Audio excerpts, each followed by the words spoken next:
Həzrət Ayşə anamız rəvayət eləyir ki, bir gün Allah Resulü sallallahu aleyhi və səlləm bir qoyun kəsmişdi. Sonra məndən soruşdu ki, ey Ayşə, o kəsdiyimiz heyvandan geriyə, yəni özümüz üçün bir şey qaldı mı?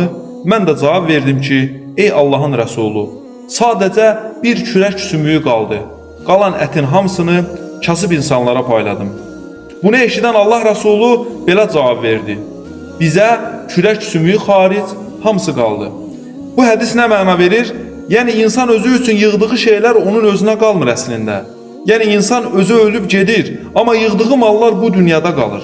Özü ölüb gedirsə və yığdığı şeylər də burada qalırsa, bu şeylər özünün deyil.